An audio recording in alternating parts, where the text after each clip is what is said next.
Hey everyone, it's Jacqueline and Adam for Pixie Dust PhD. Recently, we both watched Pixar's new release Soul, as well as we finally watched Cars 3 for the first time. This means we can finally do our full Pixar ranking, which will be the topic of today's video. Let us know what you think of our ranking if you agree or disagree, but please be respectful in the comments down below. On this channel, we talk a lot about Disney, mostly Walt Disney World and Disney Vacation Club, so be sure to check out other videos if those topics interest you.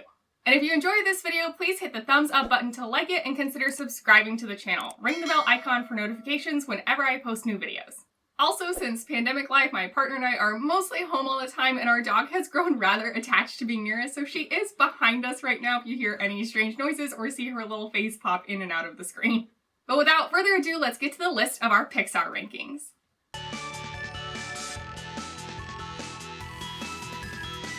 Before we get started with the rankings, I have a few disclaimers that I want to give. One is that I absolutely have the right to change my mind at any time. Two is that, for me, I didn't really judge the beauty of the animation in any of the movies because I think if you look at the time when they're released, they are all breathtaking and groundbreaking, and so it's not really fair to compare how Toy Story looks to, for example, how The Good Dinosaur looks. Another consideration for me was I really enjoyed the score of all of the movies, so while there are some where I think the score really does shine bright, that wasn't a huge factor to me because the music is brilliant in all of them. And last really is something I think we all know, which is that all of the Pixar movies are, quite frankly, very good. It's just hard to rank them. The ones at the bottom aren't necessarily like trash films or anything, they just aren't up to snuff compared to the other Pixar offerings. Did you have anything you wanted to add? That was a very good disclaimer. Okay. And the last note before we start the list, obviously we could talk about every movie for probably an hour or more, but this would take forever, so instead we're just going to do highlights and lowlights of why the movies are ranked where they are. We're going to go from bottom to top. And Adam and I have not talked about this before right now, so it'll be some interesting, genuine reactions from both of us. So my bottom 5 from bottom to the least bottom, so number 23 for me is Cars 2, number 22 is Toy Story 4, 21 is The Good Dinosaur, 20 is Cars, and then 19 is Cars 3. And for me, obviously, same order, same bottom 5, but very different opinions, but some not really. At the very bottom is Cars 2, and 22 is Cars 3. The Good Dinosaur comes in at 21. Monsters University at 20. And Cars Original at 19. Did you have all 3 Cars in your bottom 5? Yes. Okay, so we both had all 3 Cars entries in our bottom 5. I think our orders were slightly different, although we both had Cars 2's the worst. Yeah, I don't know why they decided to have a spy film starring Larry the Cable Guy. Really threw me through a curveball, and it's not very believable as a plot, in my own opinion, in the Cars universe. Such great world building in Cars 1, which is why it's the top for me. But yeah, didn't really hold up. Cars 2 I felt like should have been something like a 40-minute TV special. It's strange to me as a primary sequel in the Cars universe. I don't really get it in that sense. It's a fun film, but yeah, I don't particularly care for it. Cars and Cars 3 were pretty close to me. Oh, thanks, girl. I just enjoy the Cars 3 arc a little bit more. I think it is less centered on Lightning McQueen. I'm not a big Lightning McQueen fan. I don't find him to be particularly likable, I think is why I like Cars 3 more than Cars. But I agree the world building in Cars is really good. Yeah. And then we both had The Good Dinosaur. I think mine is 21. Yours is also, I think, 21. That's right, yeah. Yeah, so that's interesting. Good Dinosaur, I like the movie well enough. I think it's an interesting plot, but it's not super compelling to me. The animation is ridiculous. Like, the river, I think, is one of the most beautiful pieces of animation I've seen in a long time. And I like the theme of, Arlo having to... He feels, at least, like he has to prove himself and his family. I think that's relatable. But to me, it's kind of in the bottom because it's not that original. Yeah, I mean, it certainly has its good quotes, like "The Storm Provides" is a very fun one. But, I think all things considered, we're really trying to find these small differences, right, in these rankings, and it just didn't have as much, I think, to give as some of the others. And then I had Toy Story 4 second to last. I don't think it showed up in your bottom 5.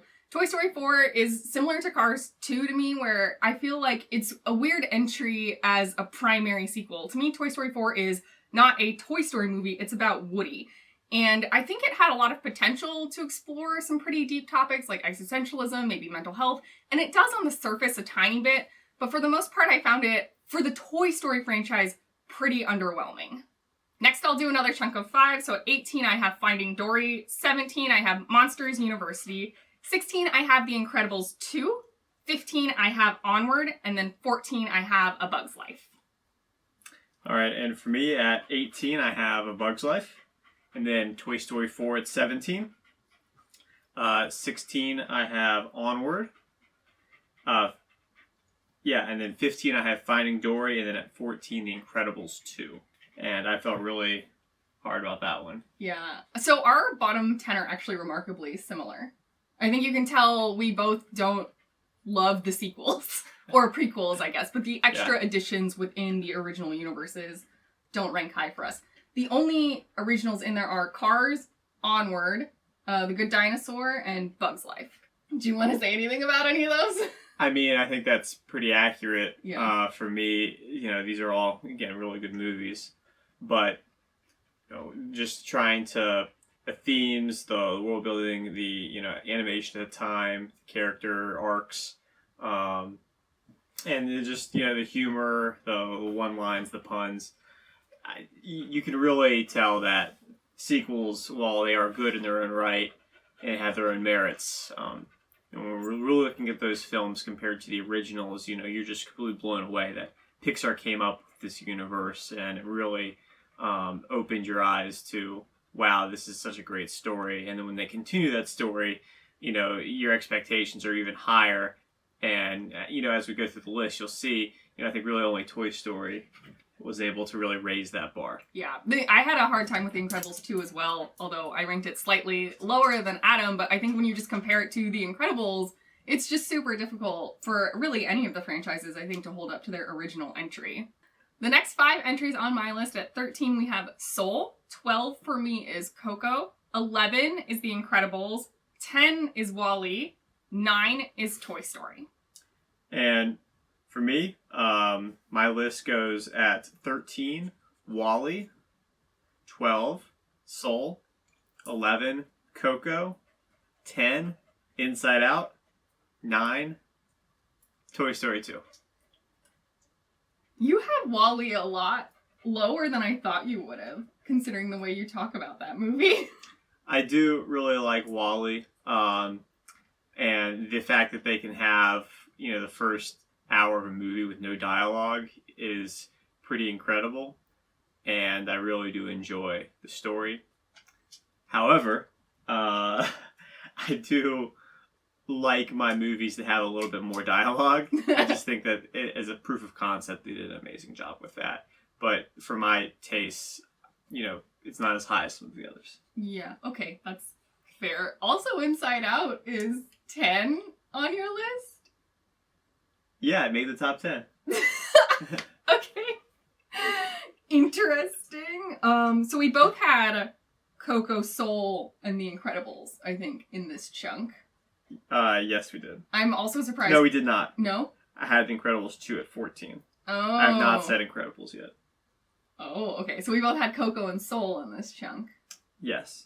Soul's the newest Pixar release, and we watched it on Christmas Day when it dropped, and I think we both enjoyed it, right? And certainly that's one where the soundtrack is off the charts. It's worth mentioning how great it is. Animation super beautiful. We talked about this a little when we watched it. I think for me, the themes of Soul are great, and I'm glad that Pixar made that movie, but it would have hit me harder had I seen it like 7 or 10 years ago. Where I'm at now in my life, I think I knew deeply in my soul, like, all of the lessons that the movie was trying to teach you already, so it didn't have that impact for me. Yeah, I think that if this is, really targets a couple demographics, kind of like, well, I'm sure we'll talk about this, how, Toy Story 3, if you were, in college or just going to college, and right as that movie comes out, it hits, it slaps you in the face, and you are in tears. Well, yeah, we'll cover that more later, I'm sure. But looking at these on the list, it's certainly, these are good entries in the Pixar film list. Coco, I felt like it's just a little bit better than Soul. The whole story of family, redemption, memory, and versus Soul. Soul certainly had kind of that buddy adventure type theme to it. And while Coco did have some of the same notes, I think it kind of hits on a little bit of a deeper level. And so I enjoyed that a little bit more. I also love in Coco how they take the song Remember Me from like a pop tune to a lullaby, I guess, kind of. Yeah. And you could tell in the beginning of that movie that song was going to be important, but the way that the plot fleshed itself out, like, I didn't find it predictable at all in a first viewing, which I thought made it really fun. Whereas Soul, I pretty much knew exactly where things were going to go, with the exception of the ending, which I disagree with, but that's okay.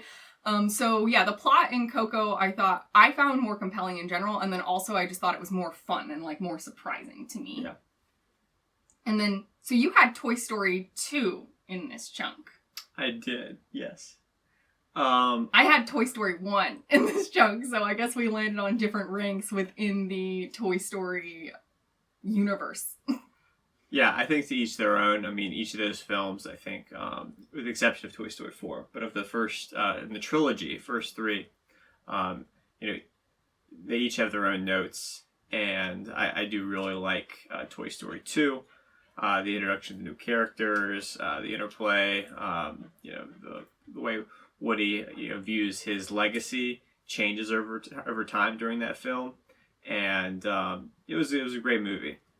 However, I think that for me, the other first two, not the first two, but 2 and 3.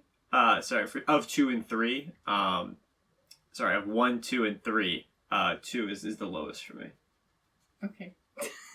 I accept that. I think Toy Story 1, 2, and 3 are all relatively interchangeable. I had Toy Story 1 in this chunk of my list, so that would be the least good for me of the 1, 2, and 3 entries, because I just don't think that the plot and the lessons and the themes are as complex. I think they really pushed the boundaries with 2 and 3, and 1 is a little more simplistic. But because it is simplistic, it's like a tight, 90-minute movie, and all the beats and the timing and it's just pretty great. I do really like Toy Story still. I just like 2 and 3 better. Okay. All right. For the next chunk, we'll do entries 8 through 5. So at 8, I have Up. At 7, I have Toy Story 2. 6, I have Monsters, Inc. And at 5, I have Ratatouille. Okay, so at 8, I have Finding Nemo. Oh! Yeah. All right, continue. Sorry. I didn't make that noise when you said Up. I'm wearing an Up shirt. I bought that shirt for him. He didn't even ask for it. Well, you know what I like. So at 7, I have Brave. Okay, we're gonna keep going. At 6, I have Ratatouille. And at 5, I have The Incredibles. Okay, before we talk about Finding Nemo, let's talk about The Incredibles, because I had it at 11 and you have it at 5. Mm-hmm. I don't dislike The Incredibles. I just find it a little bit less memorable and compelling than some of the other entries, but I would like to hear why you ranked it so highly.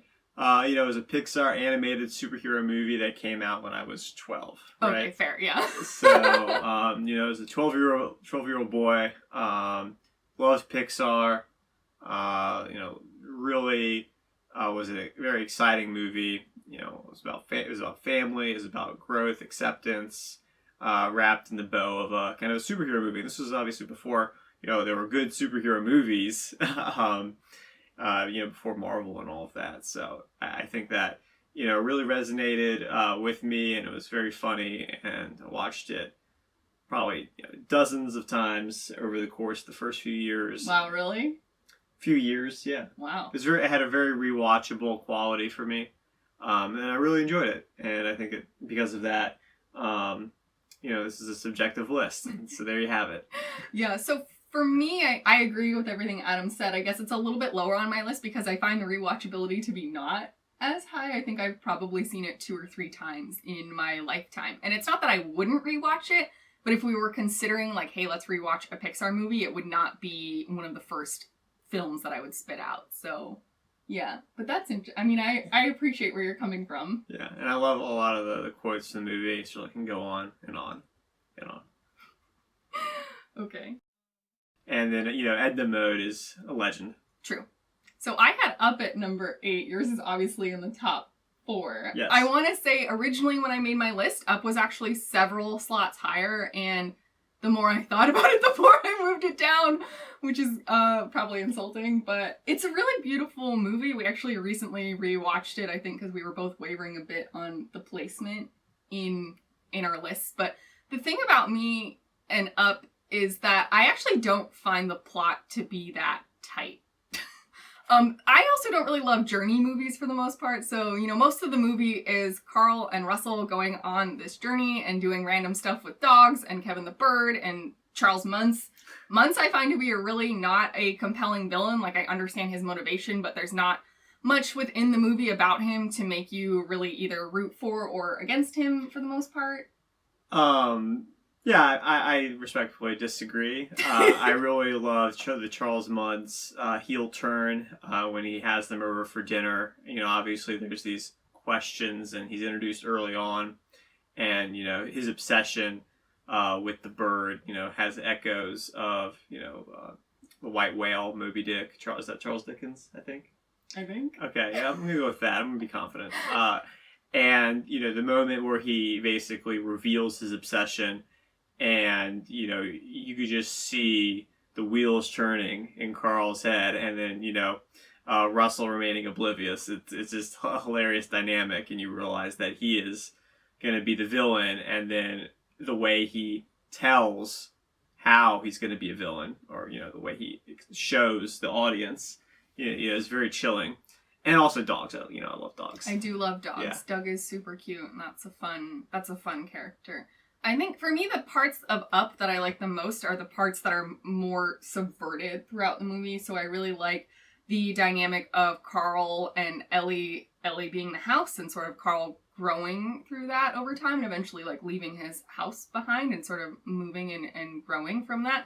I also really like the dynamic that they just barely play into of Russell and his dad. And while it does come up a few times, it's not what the movie is primarily about. It's sort of your second take-home message. And I love those so much, which is why it's still a very high entry, I think, on my list. But yeah, I think the primary, like, buddy adventure, Charles Muntz chasing down thing is less fun for me. Yeah, personally. And on the first viewing of Up, it destroyed me. And that was, very powerful. I have never cried watching Up, not once, not even teared up.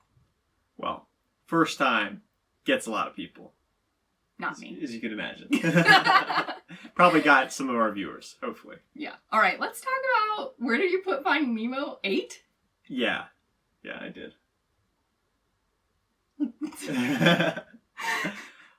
So, my reasoning for putting Finding Nemo up there, it's one of those movies that's very excellent. The underwater animation, groundbreaking.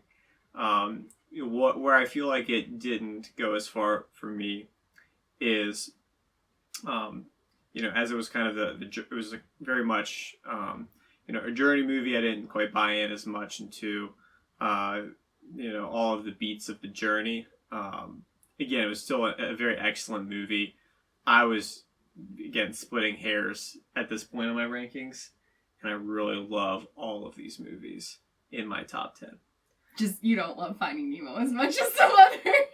Correct. I mean, at this point, it's really, what is tugging on my heartstrings and making me feel, what's making me go through the full spectrum of emotions when I watch a movie. And some of these movies, whether it was when it was released or what it was about or identifying with the characters or the themes, hits me harder than others.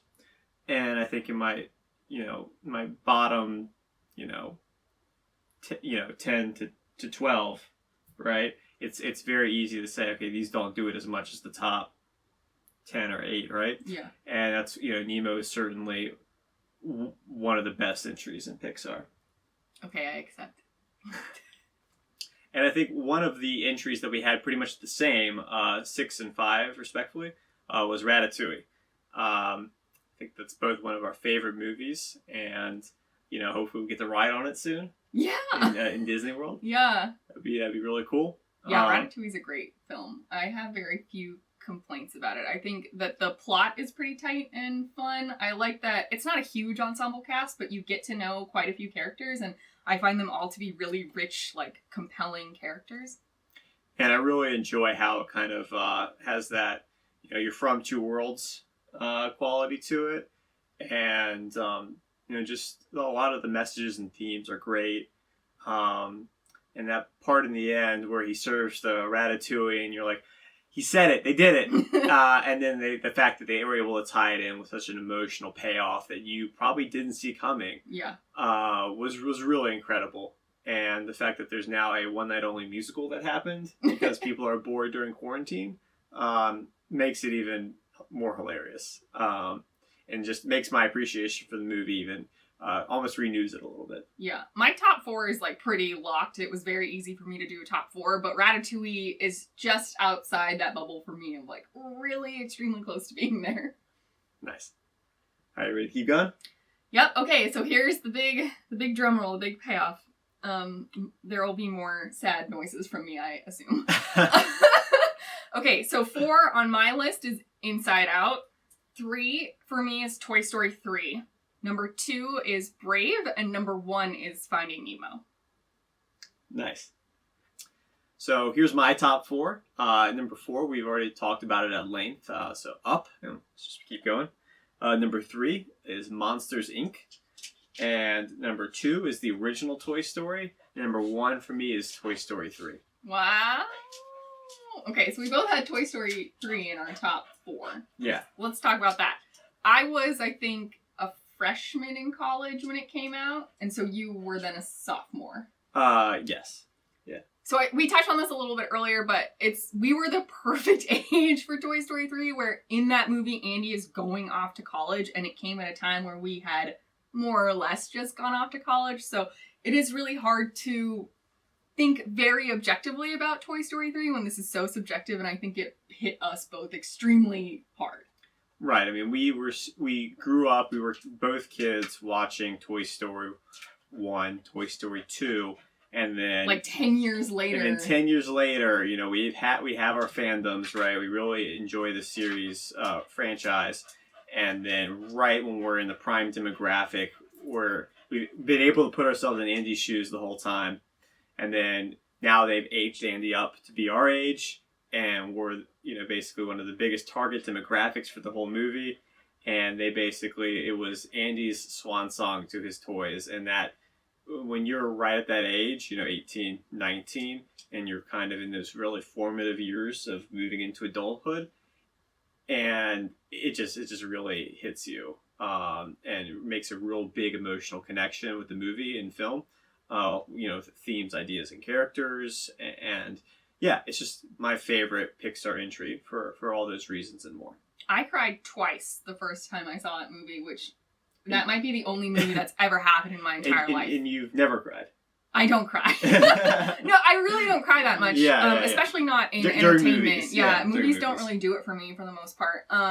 I cried twice, so that's how much that movie affected me and meant to me, and honestly still means to me. I also think that Toy Story 3 was such a perfect ending to the Toy Story franchise. I couldn't have dreamed of anything better. There is nothing to complain about in that movie, except maybe that I couldn't see it in smell-o-vision, and I would like to smell Lotso hugging Bear. Yeah, Strawberry. Yeah, okay, yeah. It's a great movie. So let's, I don't think we talked about Monsters, Inc. No, mine was lower on my list. It was 6. 6, yeah. Still pretty high. Yeah, I think that's very similar for us in terms of the Ratatouille effect. Yeah. Both very, very high on our lists, for, a ton of reasons. It's such a funny movie. It's a very tight story and great character and character growth, right? Mm-hmm. And also just again, a great movie. I'll say it again. Monsters Inc. to me is probably the prime example from Pixar of a tight plot. Like, the pacing is perfect. I think almost every scene in that movie ends up mattering. Like, you know, Celia and Mike great go on story. a date, but it turns out that Boo's in the restaurant. Like, it's not just, there's not a lot of throwaway in there. It's really, really well done. And then the imagination factor of Monsters, Inc., I think, is off the charts. Obviously, we've all thought, you know, about the monster in your closet or the monster under your bed, etc. But the way that they built that entire world, but didn't really, like, waste time explaining the world building. It was intuitive once you got there. It's like, here's this great story, and it's around this abstract concept, and I think that's the building blocks for a lot of Pixar movies. Yeah. But this was one of the first ones where they said, we're going to take a huge risk, we're going to do it, and put all of our time and energy into it. And it's one of, obviously, the earlier movies in the Pixar release ranking, or it's one Order. Yes. When did it come out? Like 2001? Yeah, very early on. Pretty early, yeah. Yeah. I also love the climax of that movie. Is extremely satisfying. The room with the doors, I've always wanted that to be a roller coaster, just saying. The way the Randall character plays out and Mr. Waternoose, I think, is excellent, and like a lovely little slam on capitalism right there. So, and then finding out that, you know, laughs are more powerful than screams, I thought was super fun. I don't necessarily need that, but it's a really great idea for like a kid's movie, and I didn't see it coming. So, I mean, I was young, but I didn't see it coming for sure. So, yeah, Monsters, Inc. is a great movie. Yeah, and just, you know, all the quotes, right, that are just, you know, ever present in our lives, like, you know, 2319. Put that thing back where it came from. Yeah, the musical. It's coming out later, guys. Yeah. Yeah, and just, you know, all the things with that movie are really special. We haven't really talked about Inside Out. You had it at 10? I had it at 10. Yeah. Mine's at 4. We feel pretty differently about this movie. I'm not super surprised because Adam and I actually have really different tastes when it comes to movies and entertainment in general. So I guess I'm not that surprised. Inside Out, I think, is of the last decade, so like 2011 to now, is like one of the best Pixar entries. It's amazing. So that was actually the highest of the most recent movies for me. So Brave? Oh, I guess if you count Brave's a little higher. What do you mean if you count Brave? Sorry, when was Brave released? I think 2012. Okay. It was after Toy Story 3, for sure, and that came out, I think, in 2010. Okay. I'm wrong. I mean, I also ranked Brave higher than Inside Out, but and they're super different, right? Brave is like a plot-driven journey movie, and Inside Out is way more cerebral. And the way that Pixar, A, tackled that topic, and then B, visualized it was like a breathtaking. And I also found it to be so relatable, I think, really at any point in your life. I also cried when I saw Inside Out only once. And so that holds weight for me. But it's, you know, when you see Riley's, like, island start to disintegrate, like when Family Island starts to break down, like, how does that not hit your core in, like, a way you can't explain? And I'm sure that would happen to me as a kid. It happened to me when it came out as, you know, a young adult. I think it would happen continuing through my life. I can't imagine being a parent and watching that movie. The way it goes through not only like healthy emotions and how you should deal with those things, but also there's a lot of undertones of mental health in there, I think are like so brilliantly done, so beautiful. I love just the small things you can tell that they thought about. Like in the mom's head, sadness is in control, and the dad's head, anger is in control. Versus, you know, Riley, it's joy for the most of the movie. It's just such a beautiful film, and I can't even I haven't rewatched it that many times because it broke me. Like, I was broken, and I don't know if I want to go down that again. Yeah, I would agree wholeheartedly with the way they conceptualized the mind and talked about mental health and, you know, how expressive it was in kind of telling Riley's struggle with all the change that comes along with moving, with growing up and being in new places, doing new things, and ultimately coming together with her family and realizing that's what was important, to hug the people who care about you and understand that, you know, you care about them. Well, and I think more importantly is to stop pretending you're fine, right? I don't think there was any sense of resolution until Riley was very honest with her parents, and her parents were honest with her about, this is really super hard. And that's not conversations that most families have, honestly. Maybe with younger kids for something like a move, but certainly not once your kids are getting older. Yeah. My favorite moments in that movie are, when how memories can change based on context over time, and just the way they showed that in the animation. Absolutely incredible and creative, and excellent movie. It is very high for me for all these reasons, but primarily I would say because it was so imaginative. Like, I think, everyone's thought about these things, but to be able to put it and animate that and do it so well and so convincingly, so original, and it seems so difficult, and they just hit it out of the park. So, my top 10. All about splitting hairs, gentlemen. Okay, I think that's why it was a little lower for me. Fine. But definitely an amazing movie. We haven't really talked about Brave at all either, so I think that was 7 on your list. Right. And it's 2 on mine. I love Brave. Brave's in my top 10. It's better than Inside Out, in my opinion. I mean, I agree, but a lot of people rank Brave really lowly, and I'm not gonna lie, I find it slightly offensive.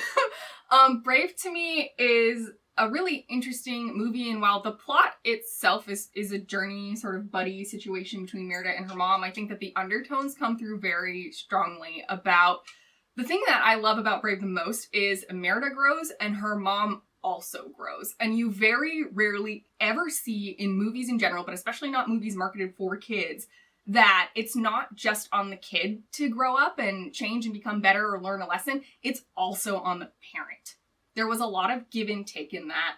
And I think that that is so beautiful. And then plus, obviously, like a strong Disney princess, I go around all the time and I say, I'll be shooting for my own hand. Because I just think that's like revolutionary, really. I know Disney's done this more recently with like Moana.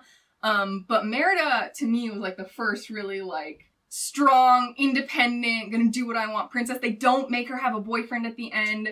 It's not a musical, not that I dislike musicals, but having a princess movie not be a musical, I think is pretty weird and rare. It broke so many molds for me, and then plus, it's super fun, it's super cute, I think it's a tight plot. I love the little bear cub baby brothers. I love the little sprites that she ends up following. I think these loosely magical worlds I've always enjoyed, so it's not such hard world building, like intense rules, or like Game of Thrones, but it's, you just sort of accept it's slightly magical, but mostly they live normal lives. Like, I love all of that stuff. Brave is it's so perfect to me. I can't imagine changing basically anything except maybe if it was technologically possible at the time, I would have loved to see her hair be even, like, bigger and wilder. I don't have too much to add to that. Just a very all-around excellent movie. Really enjoyed it. Extremely rewatchable. And, one of my favorite entries in Pixar. Okay. You just flushed it out so well. Thanks. So we haven't really talked about my opinion of Finding Nemo. Is there anything in your top 4 or 8 or whatever you want to circle back to? I think we've hit most everything. I would just say, my 1 is Toy Story 3, my 2 is Toy Story. We've talked about those at length. Yeah. I would just say, original Toy Story, amazing. First Pixar movie, groundbreaking. Made me fall in love with the franchise, and really, as a kid, those themes were, I was able to understand and learn and grow from them, as a kid, and being able to communicate that at that point in my life from a film, I think was just incredible. Yeah. And then Toy Story 3, we've talked about. Right. The others in my top 5, Monsters Inc., Up, Incredibles, even Ratatouille at 6, Brave at 7, Finding Nemo at 8. I mean, that order for me could be very interchangeable. Okay. So it is so hard. I do want to say it's hard. So Toy Story was lower on my list. It is really hard to judge Toy Story 2 and Toy Story 3 without the understanding that, of course, they stand on the pillar of Toy Story 1. For me, I think Toy Story 2 was better than Toy Story 1 just because of, I thought it was really daring the way that they did, like Jessie's song. I forget what it's actually called, but When Somebody Loved Me, whatever. That was like, to put that again into like a quote unquote kids movie, very brave, very ballsy, like pretty new. And we were young when that came out. And I remember sitting there and being like, whoa. But it wasn't over my head. It wasn't too much. It's just not something you saw other studios like daring to do. And then also the thing about Toy Story 2 that I'll never get over is after Woody's arm gets ripped off and then he goes and gets fixed up by the like toy fixer-upper man, that sequence I think is one of the most satisfying animated sequences, especially computer animated, of all time. And even now, even though, you know, we're more than a decade past that technology-wise, it's still so beautiful, so perfect. It's scored perfectly. Like, that little chunk I could just watch over and over and over. Yeah, it's extremely satisfying to watch him sew the arm in, and it gets closer, closer, and then it's together. And the Q-tip on the eyeball. Yeah, and then when he paints the Andy over the boot, you're just like, oh, my heart. Yeah. It aches. Yeah. And obviously the symbolism with that, but it was just very... it's a very satisfyingly animated sequence for sure. So I respect that Toy Story is in your very top. I love Toy Story. I just love others more. Okay, go ahead and talk about your favorite. Okay, Finding Nemo. Oh, okay. So interestingly, I don't tend to like journey stories, and this 100% is, but I think I have a lot of similar feelings about Finding Nemo as I do Brave, where like it's about growth of both the child and the parent, which again I think is pretty rare. And even though it is a journey film, and obviously that is the main plot, I do think that the side plots come through very strong. They're not like subverted like in a lot of other movies. So the Dory side plot, and then the Nemo fish tank, and then in Nemo and the fish tank, I think are both beautiful and crushing. The Dory one in particular, because that's really about learning to trust your friends and also having a chosen family. And I think those are very big, very important things in life. Nemo learning to be more independent and learning to, you know, not let his little fin get in the way of what he wants to do. There's maybe a little bit of ableism baked in there, but for the most part, I think that it's actually really well done and really beautiful. I love Gil as the mentor. The whole tank gang, I think, genuinely adds a lot to the film. That movie I saw, I believe, 5 times in theaters. It's one of the few movies that is genuinely so rewatchable for me. It's beautiful. The score, I think, is outstanding. There's these parts where there's like bubbles and it's like a da-da, da-da. Like, I listen to that score all the time. It's great study music if you ever need study music. I just think it's like the best. It's the best. There's nothing I would change about that movie. One of the best movies, for sure, in my top 10 as well. Did not resonate as heavily with me, I don't think, but I think all of the points you made, Jacqueline, are excellent and certainly reinforce why that's a great movie and Pixar is so good at what they do. Mm-hmm. I may have to rewatch it and adjust my rankings in order to make Jacqueline feel better. No, it's fine. I just think that it's the best. Let me just say I'm glad I did not put Finding Nemo outside the top 10 or else we'd be in trouble. Yeah, I think that's true. Okay, friends, let us know what you think in the comments down below, or you can always find me on other social media platforms like Twitter and Instagram at PixieDustPhD. And like we said at the beginning, we are allowed to change our list at any time, so while this is what we are set on for today, like Adam said, you know, it's really splitting hairs in some of these things, so it definitely might move. A rewatch or two later, you may find these rankings are a little bit different. I'm still struggling with where I put Up, personally, but it's hard. You know, the ones above it, I think I do love, like, slightly more, but it's such a good movie. And then, of course, whenever Pixar releases new films, we'll have to see how that lands. So I think the next one scheduled is Luca for the summer. So we have a few months to settle into our current rankings before we have to shake it all up again. Yeah. Oh, man. Putting in a new edition. That's going to be hard. Yeah. So overall themes, I would say it's clear we both don't enjoy the sequels or prequels nearly as much. We both made comments that, you know, the top half are all, like, A++ movies. The bottom half are, like, A- movies, like still very good, just not quite as good.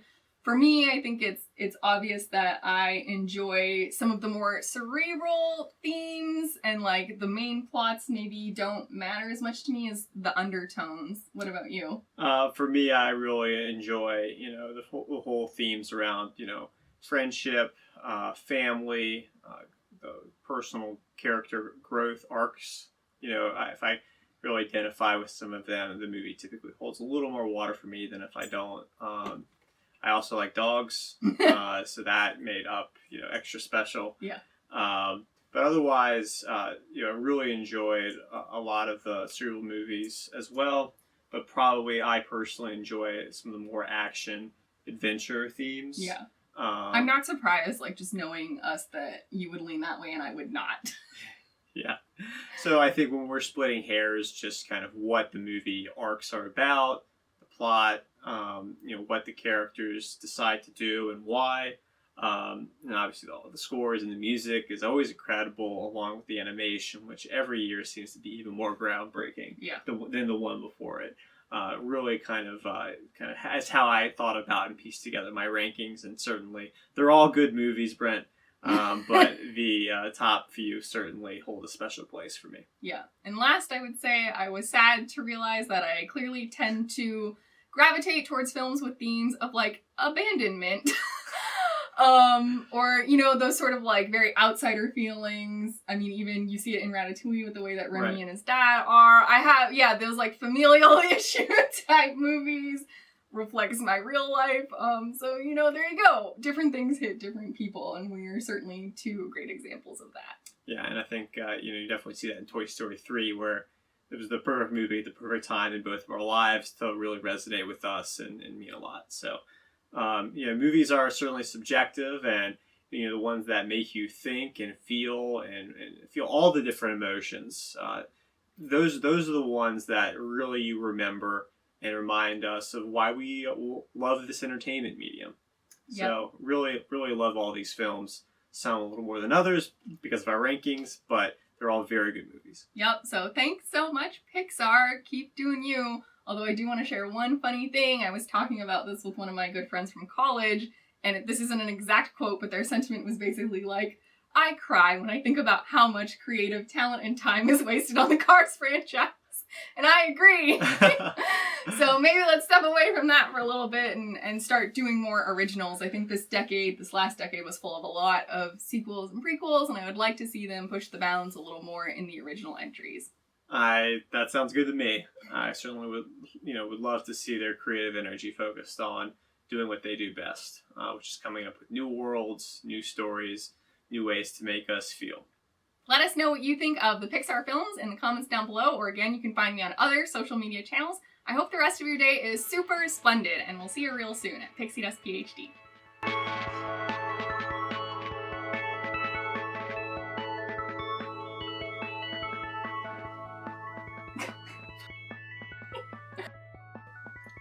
Can you lay down?